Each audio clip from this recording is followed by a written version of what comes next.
Welcome to another edition of the Giants Huddle podcast, brought to you by Citizens, the official bank of the Giants. Shaun O'Hara, John Schmeelk with you. Two-part episode today. We're going to lead off with Shaun, then Tom Canavan, who is retiring. He has covered the Giants for 40 years. We'll talk about his career a little bit.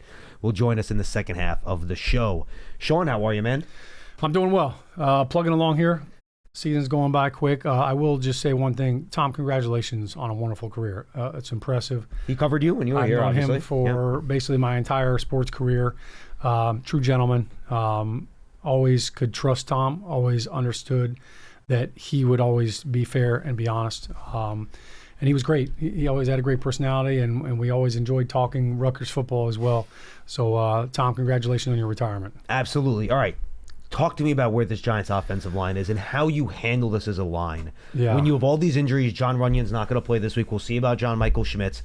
Game ended last week with nobody in the right spot. Greg Van Roten was the only starter left. Stinney, Kubas, Azudu, Neal. How does all this work for an offensive line this week, trying to figure out how to play against a team like the Ravens? Yeah, I think everybody needs to start chewing bubble gum, because that's literally what's holding all this together. Like, you need a gum, I get gum, because this is the worst case scenario for any team.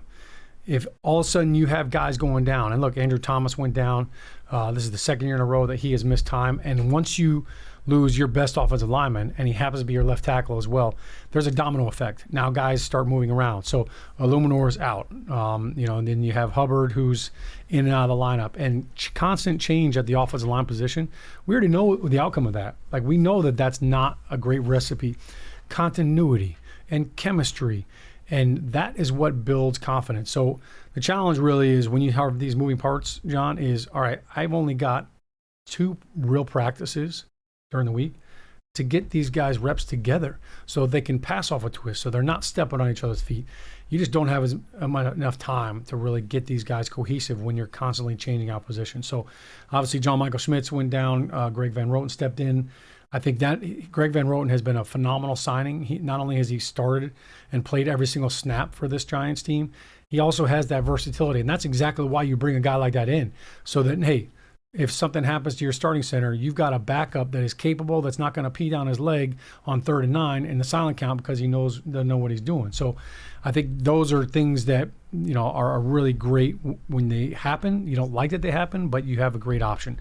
I think the offensive line, and look, Carmen Brasillo's done a great job with this whole group. I think that what they've done this year, they are playing and performing so much better this season than what we saw last year.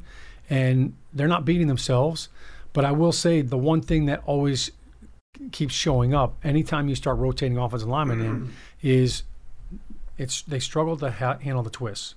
Whether it's a run stunt on 1st and 2nd down, or a twist on 3rd down, and look, it reared its ugly head. And against the Saints, they obviously saw some of those issues on film. And then also, once you see a guy go out and you've got a couple backups, look, we're going to run some twists. And they had a couple of twists. Demario Davis was involved in one, which was a huge collision on John Michael Schmitz. He got picked.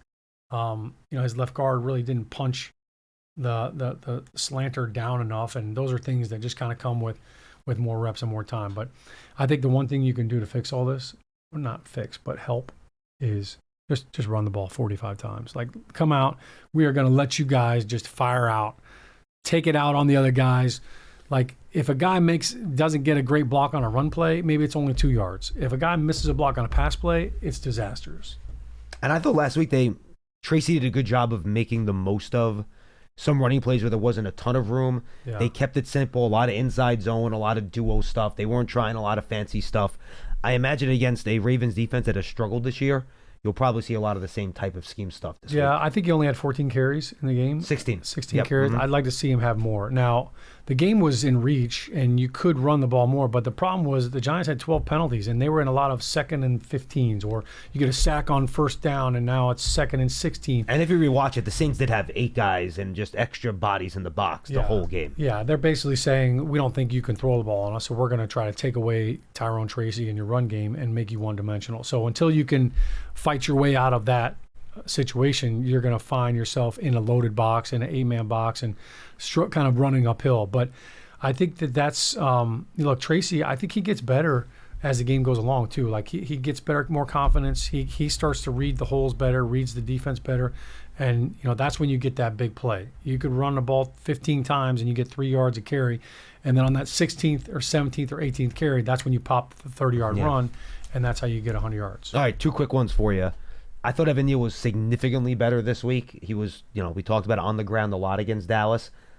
I don't know if I saw him on the ground more than once in the game this week. Now, different competition, obviously, but I thought he was better in the pass game and in the run game. Yeah, I thought there was definitely some improvement for him.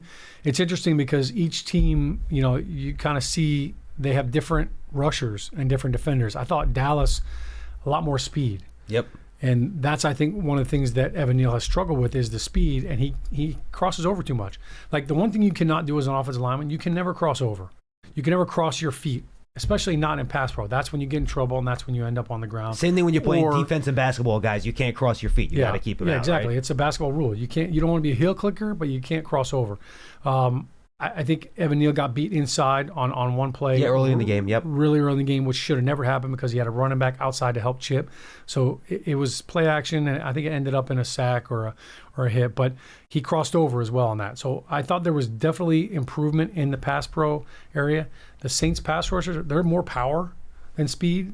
So I think that may have helped him a little bit, but there were still too many times, John, where I felt like he was so concerned with getting out to that point, so concerned about getting beat with that speed rush, that once he got out there, he was too high, and he did not have a good anchor, and he just kind of got pushed back. He needs to play inside out more, right? Inside out, and also, you know what? Just give them a one-way go. You can, when you set, you want to set on the inside half of that guy, and then make him commit. Once he commits to that upfield rush, then you just turn and run him and run him upfield, right? Yeah. But he keeps trying to cover him up. And when you cover him up, that's when you get beat inside, and that's when you struggle with the change of direction. So, there was definitely improvement on that aspect of it, and, hopefully that trend continues. All right, final question real quick. I did not like the personal foul on Kubas. Give me the offensive lineman perspective. What do you do if a guy's trying to block a field goal and he jumps on top of your shoulder? Yeah, well, listen, you Kubas, cradle him like a small child and gently put him on the ground? Kubas, I love him. He's undrafted for free agent, right? He's not going to take any crap from anybody, and this guy's draping all over him, so he's trying to protect himself, but I did not like the penalty either. I also thought the defender kind of grabbed him and was kind of pulling him down. So it was kind of like, were you wrestling the bear? Was the bear tackling you, or were you tackling the bear? I think there was a little bit of both, and I don't think the referee saw that whole thing. I think he thought it was a slam. Yeah, and it was clearly, it was definitely not the rock bottom. It was more the defender grabbing him and pulling him down. I don't think he really had a choice. Shaun, good stuff. Thanks, Johnny. Shaun O'Hara, Tom Canavan coming up next. Huddle up, get in here. If you're lined up here, you gotta go over the middle with it to score. Right. How do we make that happen? I don't know, but Citizens does. Make sense of your money with Citizens, official bank of Eli Manning. The Giants Huddle podcast is brought to you by Citizens, the official bank of the Giants. From game day celebrations to your everyday financial needs, Big Blue fans can get the most out of every moment with Citizens. Learn more at citizensbank.com/Giants. We thank Shaun O'Hara. He has been transported out of the studio, and we transport in Tom Canavan, who is in his final lap as reporter covering the Giants. It's been 40 years, Tom, so I wanted to get you on here. I don't know if I'm even going to ask you a question about the current team, to be honest with you. I want to talk about everything you've seen in your 40 years. First of all, congratulations, and how are you? Thank you. I feel great. It's been a long run, but I couldn't be happier after, you get an offer to buy out, you have free time to yourself. I'm just ready. So what are your plans for your free time? How are you going to use them? I've always wanted to do different things, like, learn to speak a different language. Oh, that's cool. Like French. Like I want to travel. I want to see my kids. So, it's just simple stuff. No, I think that's fantastic. So I want to start with the basic stuff because, frankly, I'm interested in it. And if the fans don't care, I'm sorry. You're going to have to listen. You cover the Giants for the AP. How is that different than what the guys from the Post, the News, Newsday, and stuff like that are doing? How is your day-to-day and your goals when you walk into this building different than what maybe some of the guys from the tabloids are doing? Well, basically, I'm not a beat writer per se, although I do cover the Giants. I also cover Rutgers. I cover Seton Hall. I cover the Devils. I used to cover the Nets. So my time is split up, although The Nets leaving has changed things, but it's a number of responsibilities, and it's been fun. That's what I like about the AP, because we represent the rest of the world. I mean, the guys who are the beat writers for the Post and Newsday and the Daily News and the Star Ledger, I mean, those guys, their sole focus is the Giants. And so they're on top of everything, and their readers want them on top of everything. I'm on top of a number of things reporting for the world. I mean, we are the largest gathering news service in the world, and my stories go, worldwide. And it seems to me that, and this is simply from listening to you ask questions for the better part of 18 years since I've been here doing this, you're asking a different type of question than maybe some of the other guys are, trying to get different types of information for your story. How do you think that part of the job is different for you? Well, I'm looking for angles that would be appreciated if my story, let's say they're playing the Ravens this weekend. Yeah. I'm looking for angles that will help me write about both the Giants and the Ravens. So I'm looking for those generic answers.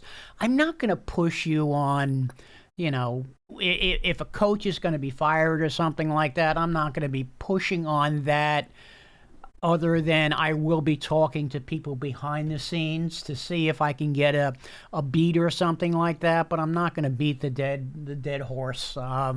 So I just feel like I'm more neutral than other guys. How has it changed reporting for the AP, or maybe it hasn't changed reporting for the AP in the 40 plus years you've been, actually 40 years with the Giants, but almost 50 years overall, right, with the AP? Right. How has it changed, if at all? It's gotten more that the AP's focus is on the social media aspect, in the sense that we are now dealing with an audience that wants news immediately, where in the past we used to deal with newspapers and what we wrote would appear the next day. Right. Now the people who want news want it now, and there's an immediacy to sports. Yeah, there is. And so, just so fans understand it, the AP will then, you have contracts with different news organizations around the world and the country, so then they will take your stories and then publish them on their platforms, correct? But they're also now publishing them on their internet sites, and of course, and so that's why speed and accuracy, which is the AP's trademark, are what we deal with all the time. All right, so now we're going into story time now. Okay. Favorite game, doesn't have to be a Giants game, favorite game that you ever covered that you were at? It's weird. I mean, there's so many where the thing just turns around. I mean, I did a net game where it was the playoffs and the Nets were about to advance, and I think Reggie Miller hit a half-court shot that forced an overtime, and I just sat there and I said, bleep, because my copy was written and it was starting to rewrite again. But I think those are the games you remember most. 86, when the Giants played Washington in the NFC title game. It was a horrible night. The wind was blowing. Mm-hmm. Giants won the toss, and Parcells told whoever the captains were, Harry, we want the wind. And I mean, and that was how they wanted to play it. They wanted their defense to control the game from the start, and they did. They shut them out. You mentioned your game story is already finished. I don't think fans quite understand how that process works either. At what point are you starting to write your game story over the course of a 4-quarter NFL football game? If I'm lucky and it's a blowout, I write at halftime. Really? And then I start updating as the game continues on with final stats. Like Sunday was a tough one because, game turned in the fourth quarter, right? The game turned in the fourth quarter. The Giants had a chance. I'm knocking down my lead to talk about how the Giants forced overtime. And then Breesy comes in and blocks the kick, and I'm going back to the original and flipping, and I'm flipping again. And it was an interesting time, but that's what an AP writer does, because our deadlines are immediate. Right. And you'd like to publish as soon as the game ends, or be on the wire as soon as the game ends. But sometimes you just need to take those extra few minutes and talk about, what did happen and how it changed. On the other hand, the Bucks game 2 weeks ago, I imagine that's one that, midway through the third quarter, that thing's finished. It's not finished, but it's the what I want to say up high is, the Bucks have kind of gotten themselves back in the race with the Falcons starting to play poorly. So, yeah. What was it like dealing with Bill Parcells and covering Bill Parcells? He was interesting because, unlike many coaches, there were two news conferences. There was the news conference everybody sat at, and then when he finished and some people went to the locker room, he'd say, okay, turn off the tape recorders, and we will discuss what's going on. So if he was unhappy with Jumbo Elliott playing tackle, He'd tell you. And then everybody wouldn't write Bill Parcells said Jumbo was playing poorly, but he would tell everybody, and everybody would say, the management may not be happy. And I mean, it was very cleverly done. And I mean, most coaches now are totally different than that. I recall when Belichick was the defensive coordinator, Bill Belichick was one of the best quotes in the locker room. And he said so much, there was a point where I think Parcells told him to shut up, and he was never good again. And he followed that advice for the rest of his career. Exactly. Oh, boy. The Giants Huddle podcast is brought to you by Citizens, the official bank of the Giants. Citizens will donate $750 to the Giants Foundation for each scoring drive during the 2024 season. Learn more at citizensbank.com/Giants. I'm going to go two separate ways with that. Let's stick with the Belichick thing first, and I'll circle back to Parcells. Did you have a sense how good of a head coach he could have been when you covered him as a defensive coordinator? I sense that the Giants had an outstanding defense. I knew that Parcells was a defensive guy, so I always kind of had in the back of my head, how much is Bill and how much is Bill? Right. No, fair. And when he went to Cleveland, I believe, at first, it wasn't all, Not started slow there. Yeah. Yep. I mean, it was a slow start for him as a coach. And I mean, the lucky thing was he went to New England, and he got Tom Brady, and I mean that's a difference maker. Yeah, and it's funny just talking bigger picture. I mean, I think there's probably a lot of great coaches out there that have failed because they don't have the right quarterback and the right players. And I think, and I know it's easy for me to say this, I think sometimes people focus a little too much on the numbers and the results without looking at maybe some of the whys and nuances of why some of those results might have taken place. Oh, absolutely. You wonder about even current, Brian Daboll. I mean, if he had, Lamar Jackson, or he had somebody else, Josh Allen, like you had in Buffalo, right? Jared Goff, somebody. I mean, you wonder if his coaching or the record would be better. But it's it's the right fit, and you make do with what you have. And right now they're struggling. All right, back to Parcells. Do you think a coach, if they wanted to, assuming a coach wanted to operate that way, right? We had the real news conference, and you throw out the recorders, and you have the off-the-record conversation. Assume a coach wanted to do that today. Do you think it would work and be feasible with the way the media is today as opposed to what it was in the 80s? No. Why? I think that the media back in the 80s was, I don't want to say they were driven because everybody wanted to break a story, and there was infighting to break stories.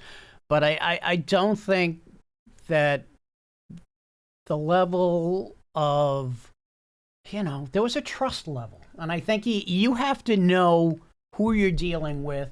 And the group that he had, he knew. It was like Vinny Detrani, Frank Litsky, Hank Gola. I mean, you can go on. And it worked because there was a trust.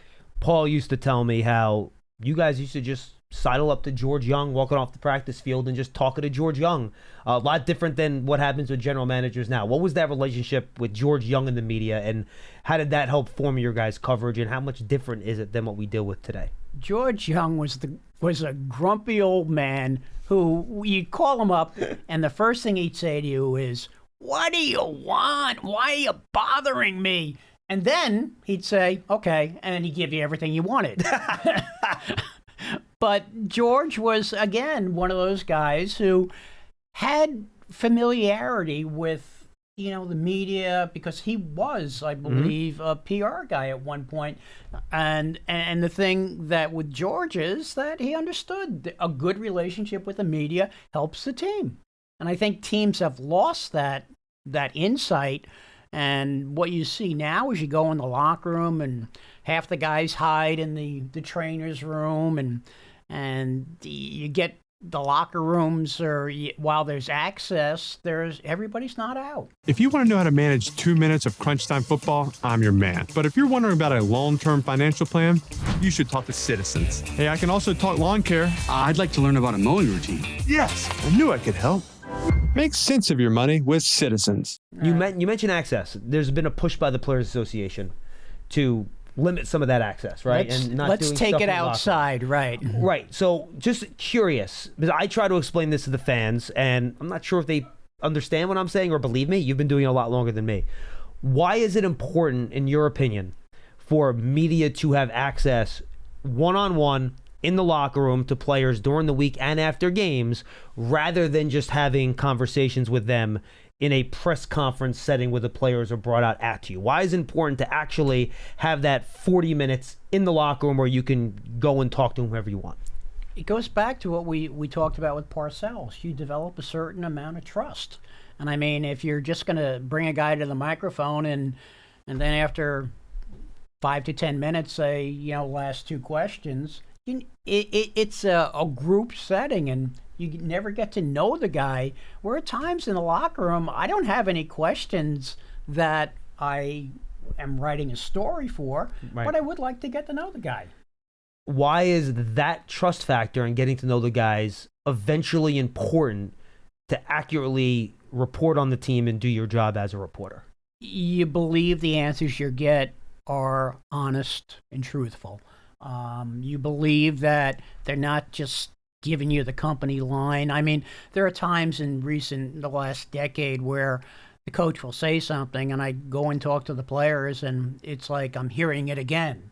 And let's parrot the coach. I mean, even assistant coaches now, it's everybody, ask Dabes, or that's for the head coach, and I mean, it's not even something that is meaningful that they're not commenting on. And that's important to the fans so they get a better idea of what's actually happening, correct? Right. Absolutely. Yeah. Look, I'm with you, and I've tried to explain that, but I want them to hear from a guy that's been doing it for a really long time. I wasn't here when Tom Canavan first got here, and it was like military Tom. My first year with the team was 2007, so that was after he apparently had softened. Mm-hmm. Now, not knowing Tom beforehand, 2007 Tom was not soft Tom to me. He was still scared me to death Tom Coughlin. But how much different was he before he got to 2007 versus once he got there and did change? I think what he came into was a situation where the team had gone south in the last 2 years, and he saw no discipline. And I think what he wanted to do is kind of restore that. So, I mean, there was the 5-minute rule. Coughlin said the meeting starts at 12. It was actually 11:55. And if you were late, you got fined. So, I mean, he just wanted everybody focused. And I really enjoyed working with Tom Coughlin. Me too. I mean, once you got to know him, and you could see, I used to look at him at times when he was being pressured on something, and I'd start laughing, and I could see that, he knew that I knew it was, just something that was, going crazy. I mean, Jordan Renan was always great at getting Tom, and he was. And I mean, and Tom, Jordan, you give that face, yeah, Jordan. Yeah, and I loved it when he talked about Jordan's salmon shirt one year. I do remember that. I think Tom called it pink, and then Jordan corrected him and said it was salmon. I remember that. That was pretty good. The 90s Giants, post-Sims Hostetler, when they were kind of jumping from Dave Brown to Kent Graham to Danny Cannell, How similar was that? And a lot of people have compared what's going on now to what it was like in the 70s. I wasn't there for that. You weren't there for that. How similar is this to what you had in kind of like that late 90s area time before they got to Kerry Collins? Yeah, I think it was you're looking for somebody and you don't have them because all the years where they were so good, they kept on getting these low draft picks. And the difference makers weren't there to draft. Right. And I didn't see as much movement among the major free agents back then. So it was hard. If you don't have a quarterback in this league, you're screwed. And if you look at the Giants right now, they have nobody for next year. And they're going to have to do something. All right, so let me ask you about that. Then a couple more quick fire, and then I'll get you out of here. We have to get into the locker room in about 20 minutes or so. If you had to put your finger on the major reasons why the Giants are in the situation they are in now, and why the last, I don't know how far back you want to go, 2017, or if you want to skip the 2016 season, you want to go back to 2013 when things first started going, however far back you want to go. Where would you put your finger on why things have gone south, and what do you think needs to happen to turn things around? I know it's a simple question, but it's a complicated answer. I mean, find the next Tom Brady in the draft would be helpful. I think next Eli Manning would be okay too. Yeah. Exactly. But it's just something that I think they're moving in the right direction. I think Joe Shane came in and they were hamstrung with the salary cap. I think they've gotten that somewhat under control. Sure. The last draft I thought was a good draft. Deonte Banks, I wish he was a little bit better. I mean, you could see where he covers guys well, but he just doesn't get his head around quick enough to make plays. Mm-hmm. But I think they're slowly getting there, and adding Malik this year, Tyrone Tracy. Tyler Nubin, I think those are good choices, even Theo Johnson. So I would think that if you can get a quarterback to put that all together, I think you got a shot. All right, you mentioned Malik Neighbors. You've been through here with guys like Lawrence Taylor, or guys like Odell Beckham Jr., guys like Michael Strahan. I'm probably forgetting some. Jeremy Shockey even, right? Victor Cruz. What is your early impressions of Malik Neighbors and your experience covering him so far? I think he's an outstanding receiver. I'm just confused about, you saw so much of him going deep in training camp, and hasn't been there. Basically, except for this last game, it kind of disappeared for a while. And the last game of the big plays were the yak run. Right. And so I think he's a very, very talented player. The only criticism I have is that he may have dropped more than I expected. Mm-hmm. I remember Isaiah Simmons was talking to before the season started, and he said, "I'll allow you 3 drops," and he missed that one, I guess. But I'm sorry. Go ahead. Finish up, Tom. No, but I think he's an outstanding player, and he will be a focal point of this team. And you just think maybe some of the things that he says that have garnered some controversy, he's just a young guy trying to figure out big city New York media talking after the game type of stuff. Exactly. I think he's a good kid. I think he's got talent, and that's a good mix. Okay. I asked you what your favorite game was to cover. Who is your favorite person to cover? Doesn't just have to be Giants. It could be any sport.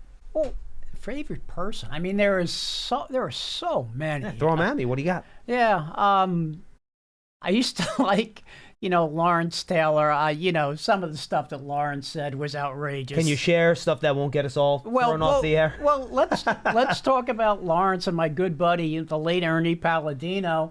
Ernie and Lawrence got into a tiff at a practice once. I've heard that story. And it was great, And little Ernie, who's so soft-spoken, he's the best. He was the best. Yeah, and I mean, I love that. Harry Carson was always wonderful. There were some guys that I always found offensive linemen, for their big burliness they were thoughtful. They were. I agree. And I've always liked that. And and there are some things that I want to mention before I get off. But please, I remember being at the 1990 Super Bowl and walking into Raymond James Stadium and looking overhead and seeing the helicopters and realizing we had troops in Iraq and the heightened security. And, and then with all that, wide right, and you just sit there and it's amazing. And it goes on and on and on. Beating the Patriots when they were undefeated, beating them again when they sacked the hell out of Brady.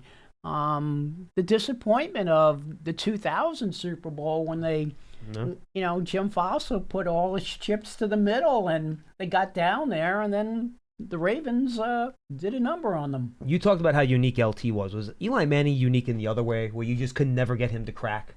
Yes. I mean, the only time he cracked was, I think Tiki got on his case once. And Eli just shot back. And I mean, it was so out of character for him. I mean, I wouldn't be surprised if the current Eli would say something like that. But Eli was so close to the vest that it was like pulling teeth. All right, I will give you the floor to say whatever you got to say. One last question. Give me your best Paul Dottino story in your 40 years covering the team together. I don't know. My favorite is, there's no story, but my vision of Paulie is him running somewhere because he had to be there 5 minutes ago. And, that's Paul Dottino. He's always in a rush. And it was like, I got to get there. And there's always too much on his plate. So that's my Paul Dottino memory. That sounds exactly right. All right, the floor is yours, Tom. 40 years covering the Giants, 50 years in the business. Say what you got to say. Hey, I've enjoyed every minute of it. And the one thought that always went through my head was when I worked for the AP is they are actually paying me to do this. No, and look, we're all very blessed to be working in sports. A lot of people would die to be doing this. So I think it's important to recognize that and state that. Tom, it's been a pleasure. So your final game is the Colts game? Colts correct? game, and my last day will be the Friday before the Eagles game. And so on that following Monday, I don't have to worry about anything. That is awesome. Now, enjoy the retirement. Are we going to see you at training camp one day next year just for fun because you're getting a little punchy? Can't stay away?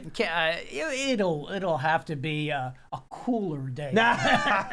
Good call. Tom Canavan, he's been covering the Giants for 40 years from the AP. We thank him for joining us on the Giants Huddle podcast, brought to you by Citizens, the official bank of the Giants. We'll see you next time, everybody.